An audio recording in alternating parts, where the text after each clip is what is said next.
चलिए समझते हैं, चैप्टर नंबर 2 समझेंगे। और उसके पहले हम हर्यंक वंश पढ़ा दिए थे, हर्यंक वंश पढ़ा दिए। उधर जो है अशोक के बारे में भी पढ़ा दिए, अशोक का इतिहास पूरा भयानक इतिहास था, उसके बारे में भी पढ़ा दिए। अब आया है शुंग वंश। अच्छा एक बात यहाँ पे, शुंग वंश कैसे आया, अपना अस्तित्व में कब आया था? जब ये कहने का मतलब यह है कि इसने अशोक के जो मौर्य वंश साम्राज्य का ये विनाश करके, मौर्य साम्राज्य का जो है खत्म करके ये इन्होंने अपना ये शुंग वंश लाया था, ये शुंग वंश लाया था। मौर्य वंश समाप्त करके, मौर्य वंश को समाप्त करके इन्होंने क्या किया, तो ये शुंग वंश स्थापित किया। और याद रखना, इतिहास गवाह है कि कोई भी जब भी किसी को मारा है, जब भी किसी को मार कर राजगद्दी लिया तो उसका मंत्री ही लिया है। ठीक है, पूरा इतिहास उलट कर देख लो, अगर किसी ने भी जब राजगद्दी लिया है तो उसी के ही जो है साम्राज्य के किसी न किसी मंत्री ही ने लिया है, चाहे वो हर्यंक वंश हो, चाहे वो मौर्य वंश हो, चाहे वो मौर्य वंश हो, चाहे वो कोई भी वंश क्यों ना हो, उसका जो पदवी लिया है तो मंत्री ही लिया है। और ये जो है, ये जो शुंग वंश है, ये ब्राह्मण साम्राज्य है। कौन सा साम्राज्य है? ब्राह्मण साम्राज्य। याद रखना है, ये ब्राह्मण साम्राज्य है। ठीक है, याद रखना है, ये ब्राह्मण साम्राज्य है। इसमें क्या है, और कोई भी राजा हो जिसने भी अपनी अपनी राजधानी बदला है, वो ज्यादा दिन तक राज नहीं कर पाया है। और हुआ कुछ ऐसा ही कि आने वाले जो पहला शासक रहता था, वो अपना राजधानी नहीं बदलता था, राजधानी उसी को रखता था जो पहले था। जैसे कहने का मतलब यह है कि मौर्य वंश जो था वो अपनी राजधानी पाटलिपुत्र को ही बना कर रखा था, है ना।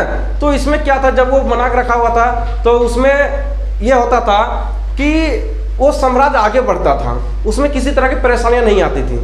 लेकिन जैसे ही 2-3 राजा आते थे, उसके बाद वो अपना राजधानी चेंज कर दिया, है ना। वो अपना पावर दिखाने के लिए अपना एडवांस काम जोड़ता था, लेकिन ऐसा कुछ वो साम्राज्य ढेर दिन तक आगे नहीं बढ़ पाता था। ठीक है, लेकिन यही होशियारी शुंग वंश। याद रखना है कि जो भी मंत्री होता है वो बहुत दिमाग वाला होता है, है ना। जैसे मान लिया जाए कि गांव के ही मुखिया देख लो, है ना, लोल बकलोल टायर बन जाता है, लेकिन उसको एक ग्राम सेवक मिलता है, बहुत ही बढ़िया ग्राम सेवक पढ़ा लिखा मिलता है, ताकि जो उसका कामकाज जो उसका देख सके, है ना। कोई भी मंत्री, जैसे विधायक भी हो टायर बन जाता है ना। कोई पढ़ा लिखा नहीं, 9वां फेल है तो 10वां फेल है, कोई कुछ फेल है ना, अंगूठा छापे थोड़ा बहुत जो है। बिहार में क्या देखो, यहाँ पे क्या है कि किसी को अगर साइन करने आ गया तो उसी को जो है शिक्षित माना जाता है। बिहार में जो है, अगर कोई मान लीजिए कि कोई साइन करने जानता है तो उसी को लोग पढ़ा लिखा मानता है। यहाँ तक कि ये सरकार भी जो है उसी को घोषित करता है कि पढ़ा लिखा है, अगर उसको सिर्फ साइन करने आ जाए। अगर साइन करना किसी को आ रहा है, किसी नेता विधायक को आ रहा है, तो वो समझ लीजिए कि वो जो है शिक्षित में घोषित हो जाता है ना। ऐसा है कि ना है? ऐसा है। ठीक है, हुआ कुछ ऐसा ही कि राजा बकलोल आता था, लास्ट में राजा जो बकलोल आ जाता था, और जब लास्ट में राजा बकलोल आता था, मंत्री होशियार आता था, और उसको ये मालूम हो जाता था कि बउआ जो पहला राजा था वो तो बड़ी भयानक था। और आज तो नहीं कुछ करेंगे। इतिहास गवाह है कि अशोक को किसी ने आंख उठाकर भी नहीं देखा। अशोक ने, यही इतिहास गवाह है कि अशोक ने किसी को अशोक के साम्राज्य के ऊपर किसी ने आंख उठाकर भी नहीं देखा जब तक अशोक जिंदा था। जैसे ही अशोक ये दुनिया से चल बसा था, जब मगध साम्राज्य से उनका राजगद्दी चल गया था, लेकिन फिर भी याद रखना, मरने के बाद भी वही राजा अशोक था कि मरने के बाद भी युग युग तक लोगों ने उनके जो है उनके डर को याद रख रहा था। उनके डर के कारण उनके साम्राज्य पर किसी ने जो है आक्रमण नहीं किया। वो ख्वाब था, राजा अशोक का ख्वाब था। और राजा अशोक का कहना था कि हमने अस्त्र उठाना छोड़ा है, तलवार उठाना छोड़ा है, पर युद्ध लड़ना नहीं छोड़ा है। वही राजा अशोक था। ठीक है, तो ये राजा अशोक था। और वही राजा अशोक जब तक अपने साम्राज्य में था, तब तक उसको जो है कोई कुछ करने वाला नहीं था। तब तक ना कोई मंत्री उसका चलता था, ना तो और किसी का चलता था, सिर्फ राजा अशोक का ही उसमें चलता था। ठीक है, अब आते हैं, जैसे मगध राज पर करने वाला प्रथम क्षत्रिय वंश था। मगध साम्राज्य पर राज करने वाला ये प्रथम क्षत्रिय राजवंश था, ये प्रथम क्षत्रिय राजवंश था। ठीक है, आगे सुन में। उसके बाद इस वंश का स्थापना, कहने का मतलब यह है कि शुंग वंश का स्थापना किसने किया था? तो पुष्यमित्र शुंग ने किया था। ठीक है, अब क्वेश्चन यहाँ पे ये उठता है कि मौर्य साम्राज्य का अंतिम शासक कौन था? मौर्य साम्राज्य का अंतिम शासक कौन था हुआ? तो बृहद्रथ था। और बृहद्रथ का हत्या करके वो लोर बकलोल शासक था, बकलोल शासक था, और उसी ने इसका फायदा उठाया और पुष्यमित्र शुंग ने उसका हत्या कर दिया। पुष्यमित्र शुंग ने बृहद्रथ का हत्या कर दिया और ला दिया शुंग वंश का स्थापना कर दिया। कौन? तो पुष्यमित्र शुंग ने ही शुंग वंश का स्थापना कर दिया है ना। और ये थोड़ा बहुत पावरफुल था, उतना नहीं था लेकिन था। इसने भी जो है अपने साम्राज्य में, जो अपने शासनकाल में इन्होंने भी 36 वर्ष तक राज किया था। मगध सम्राट पर पुष्यमित्र शुंग जो था ये 36 वर्ष तक राज किया था।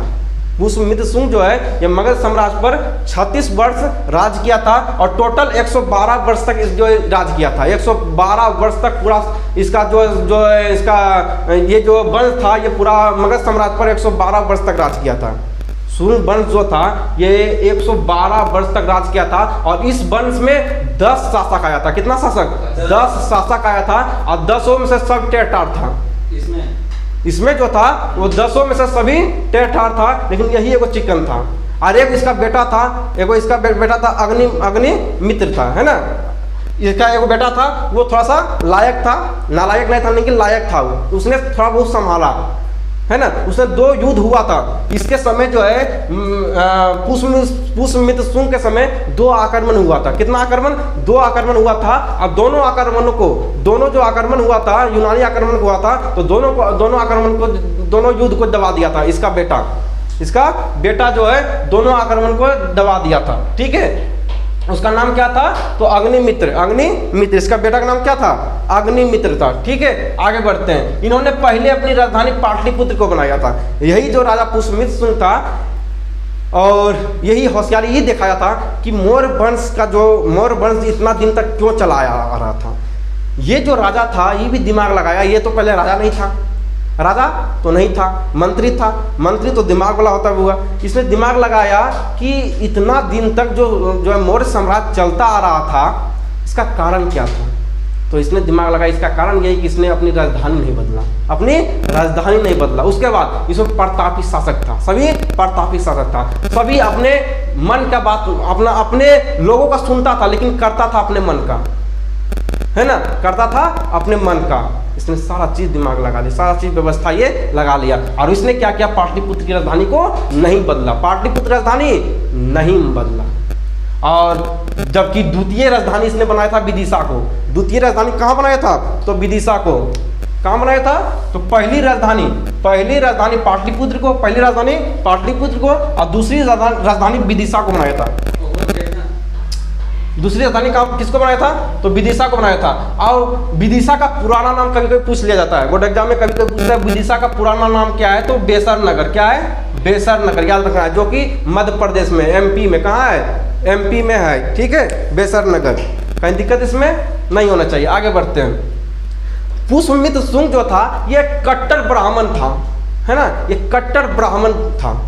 पुष्यमित्र शुंग किसी को नहीं सुनता था, ये बौद्ध धर्म को देखना ही नहीं चाहता था, है ना। जो कि मौर्य वंश में बौद्ध धर्म को ही बौद्ध धर्म ज्यादा मानता था मौर्य साम्राज्य में, है ना। लेकिन वही साम्राज्य में ये कट्टर विरोधी था, ब्राह्मण। ये जो था ये कट्टर ब्राह्मण था और ये इसने 36 वर्ष तक मगध पर जो है शासन किया था। और ये कट्टर ब्राह्मण था, ये बौद्ध धर्मों को देखना नहीं चाहता था, बौद्ध भिक्षुकों को देखना नहीं चाहता, बौद्ध धर्म वाले को ये देखना नहीं चाहता था। अरे समझ में? तो ये था पुष्यमित्र शुंग था। है ना। उसके बाद भारत में पुनः वैदिक धर्म की स्थापना का श्रेय इस वंश, कहने का मतलब यह है कि वैदिक धर्म का जो कहने का मतलब यह वैदिक धर्म की स्थापना अगर किसी को श्रेय दिया जाता है, वैदिक धर्म अगर किसी को स्थापना करने का अगर श्रेय दिया जाता है तो वे पुष्यमित्र शुंग है। इसी ने वैदिक धर्म का जो है स्थापना किया था। वैदिक धर्म का स्थापना किसने किया था? तो पुष्यमित्र शुंग ने किया था। याद रखना, बोर्ड एग्जाम में पूछा जाता है ऑब्जेक्टिव में यहाँ से कि वैदिक धर्म की स्थापना किसने किया था, तो पुष्यमित्र शुंग किया था। ये जो पूरा बोर्ड पर अभी लिखा हुआ है ये पूरा एक साम्राज्य के बारे में लिखा हुआ है। ऐसे जो है 3 से 4 नंबर फिक्स है, 3 से 4 नंबर फिक्स है, आएगा तो आएगा। ठीक है, कोई भी ऐसा साम्राज्य नहीं है जो कि उससे प्रश्न नहीं पूछेगा। 2 से 3 नंबर हर किसी से पूछेगा। ठीक है, आगे बढ़ते हैं। उसके बाद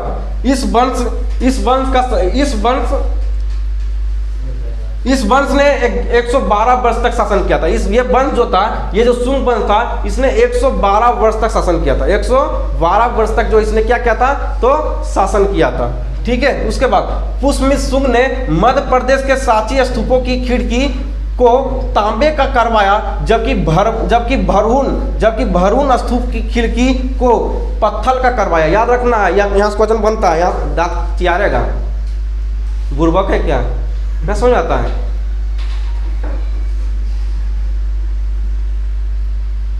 पुष्यमित्र शुंग ने मध्य प्रदेश के सांची स्तूपों की खिड़की क्या चीजों का बनवाया था, तो तांबा का बनाया था। किसका बनवाया था? तांबा का बनाया था। पुष्यमित्र शुंग जो था वो मध्य प्रदेश की सांची का जो स्तूप बनाया था, सांची की स्तूप की खिड़की, सांची की स्तूप की जो खिड़की बनाया था वो तांबे का बनवाया था। जबकि भरून स्तूप की खिड़की जो थी वो पत्थर का बनवाया था। याद रखना है, सांची स्तूपों की खिड़की किसका बनवाया था? तांबा का। और जो है भरून स्तूपों की खिड़की पत्थर का। कहीं दिक्कत इसमें नहीं चला होना चाहिए। आगे बढ़ते हैं।